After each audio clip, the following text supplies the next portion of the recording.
आज पूरे देश में अलग अलग प्रांतों में Bharatiya Janata party press conference और आंदोलन कर रही है।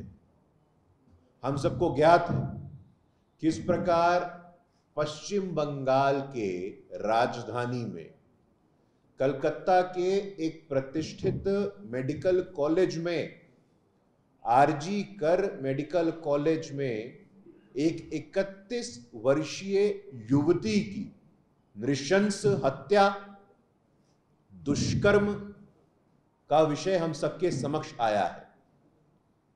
साथियों, हम सबको ध्यान रखना है कि पश्चिम बंगाल में जो ममता दीदी की सरकार है, ये सरकार 2021 में इन्होंने कहा था चुनाव में, खेला होबे।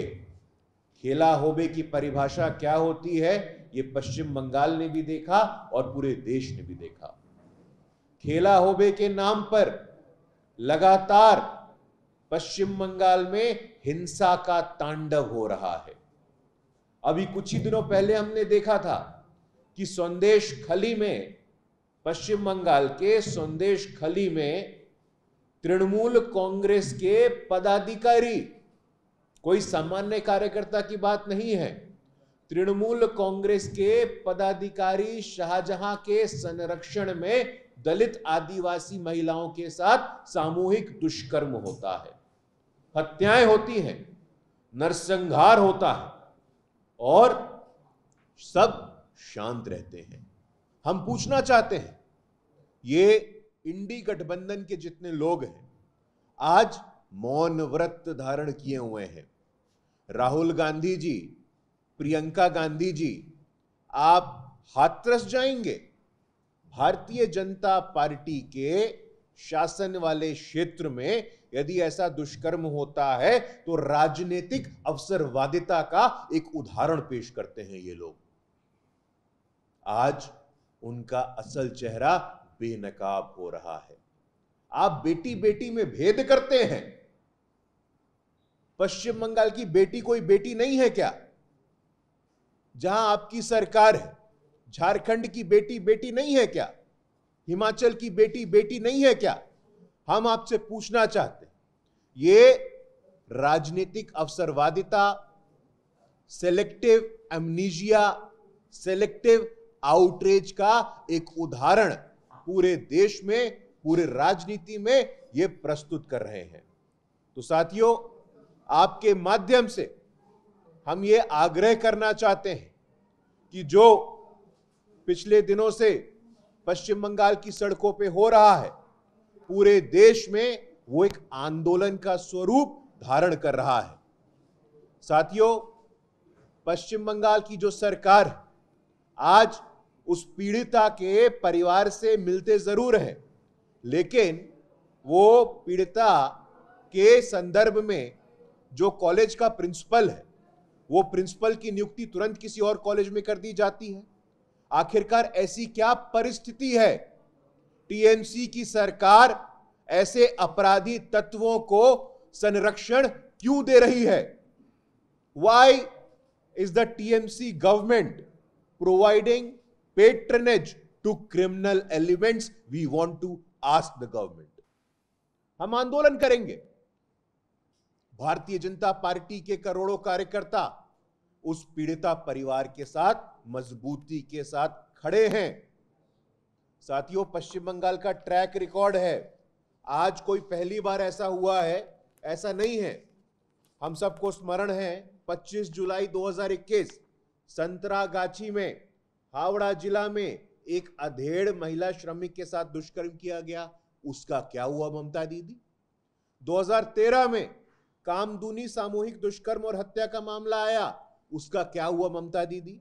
2014 में बीरभूम सामूहिक दुष्कर्म मामला का सामने आया। उसका क्या हुआ दीदी? 2015 में सुजेट जॉर्डन दुष्कर्म का मामला आया। उसका क्या हुआ दीदी? 2020 में बीजेपी की जो सपोर्टर आदिवासी महिला थी, उसके साथ दुष्कर्म हुआ। उसका क्या हुआ दीदी? 2021 के बाद 2 मई का वो काला दिन, तब तो आपकी सरकार तुरंत आई थी। और उसके बाद जो हिंसा का तांडव, जो महिलाओं के साथ दुष्कर्म पश्चिम बंगाल की सड़कों पे हुआ, उसकी जवाबदेही आपको तय करनी होगी। ऐसे कई मामले हैं साथियों, हंसखली से लेकर के कंधमल का मामला हो, लगातार ऐसे मामले हमारे सामने आ रहे हैं। साथियों, यह मामला इतना संवेदनशील क्यों है? यह मामला इतना सेंसिटिव क्यों है? इस मामले में सरकार की जो जुड़ाव है वो इतनी स्पष्ट क्यों है? कलकत्ता हाईकोर्ट का ऑब्जर्वेशन है। जब हाईकोर्ट का हस्तक्षेप होता है तो इससे यह सिद्ध हो जाता है कि सरकार मामले को लेकर के सीरियस नहीं है। कलकत्ता हाईकोर्ट के शब्द हैं हीनियस, घिनौना, ब्रूटल, विभत्स। ये कलकत्ता उच्च न्यायालय को इन शब्दों का उपयोग करना पड़ा। कलकत्ता उच्च न्यायालय ने कहा है कि दीदी आपसे नहीं होगा, आपकी सरकार से, आपके पुलिस से आप पीड़िता को न्याय नहीं दिला पाएंगी, इसलिए मामला सीबीआई को हम देते हैं। कलकत्ता हाईकोर्ट के इंटरवेंशन के बाद इस मामले को सेंट्रल ब्यूरो ऑफ इन्वेस्टिगेशन को सौंपा गया। आखिरकार आरजी कर अस्पताल के सेमिनार हॉल में यह दुष्कर्म, पीड़िता का शरीर ऐसे मिलता है। कौन लोग इन्वॉल्व हैं, किन लोगों की संलिप्तता है, हम पूछना चाहते हैं दीदी आपसे आज। कलकत्ता हाईकोर्ट के शब्द हैं, उन्होंने कहा है delay in reporting the incident. आखिरकार मामले की रिपोर्टिंग में इतना समय क्यों लगा? कलकत्ता हाईकोर्ट का स्पष्ट प्रश्न है। कलकत्ता हाईकोर्ट ने कहा है एविडेंस टैंपरिंग, सबूतों के साथ छेड़छाड़ का भी आरोप लगा है। पीड़िता के परिवार ने कहा है कि जानबूझ करके यह विलंब किया गया। पीड़िता के परिवार को यह कहना पड़ा, आप समझ सकते हैं जिसकी बेटी के साथ ऐसा हुआ हो उनकी मानसिक स्थिति क्या होगी। उस परिवार को बोलना पड़ा कि इंटेंशनल डिले है, obstructed access to the body. पीड़िता के परिवार को भी पीड़िता के शरीर तक जाने नहीं दिया गया उचित समय में। क्या कारण है? क्या प्रश्न चिन्ह खड़े नहीं होते हैं? कोर्ट ने सरकार की और कॉलेज की आलोचना करते हुए कहा है ऐसी कौन सी परिस्थितियां थी, क्या कारण थे कि उस कॉलेज के जो प्रधानाचार्य थे, जो प्रिंसिपल थे डॉक्टर संदीप घोष, उनको तुरंत वहां से हटा करके किसी दूसरे कॉलेज में नियुक्त कर दिया गया। पश्चिम बंगाल के युवा, पश्चिम बंगाल की महिलाएं, पश्चिम बंगाल का सामान्य नागरिक आज आक्रोशित है और वहां सड़कों पे आंदोलन कर रहा है। हम आपके माध्यम से बताना चाहते हैं कि पश्चिम बंगाल के लोग अकेले नहीं हैं। भारतीय जनता पार्टी, पूरा देश, हमारे करोड़ों कार्यकर्ता वहां पे पीड़िता के परिवार के साथ मजबूती से खड़े हैं और हर परिस्थिति में हम ये सुनिश्चित करेंगे दीदी कि न्याय होगा। हाई कोर्ट हो, सीबीआई हो, justice will be done at all cost. साथियों, हम सबको स्मरण है ममता दीदी ऐसा पहली बार नहीं कर रही हैं और ममता दीदी की प्रतिक्रिया देखिए, वो रिस्पॉन्स क्या करती हैं? कहते हैं कि भारतीय जनता पार्टी और कम्युनिस्ट पार्टी का एक गठजोड़ हो गया है, वो जानबूझ करके ऐसा कर रहे हैं।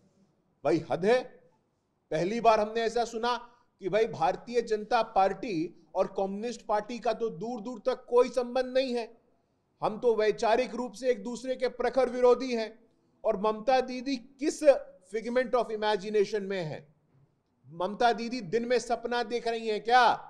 आप कहती हैं कि भारतीय जनता पार्टी और वामपंथियों का जॉइंट एफर्ट है, गठबंधन हो गया है। ऐसा कुछ नहीं है दीदी।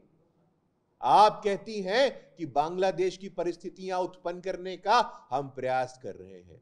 दीदी, हम आपके माध्यम से बताना चाहते हैं कि उस पीड़िता के परिवार को, पश्चिम बंगाल की सामान्य जनता को, आम लोगों को, युवाओं को, महिलाओं को ये सब बोल करके, निराधार बेबुनियाद बातें बोल करके डराने का काम मत करिए। हम पुनः कहते हैं, भारतीय जनता पार्टी, भारत की जनता, हमारे करोड़ों कार्यकर्ता उस पीड़िता के परिवार के साथ मजबूती के साथ खड़े हैं और हम सुनिश्चित करेंगे हर कीमत पे, चाहे जो हो, हम उस पीड़िता के परिवार को न्याय दिलाएंगे।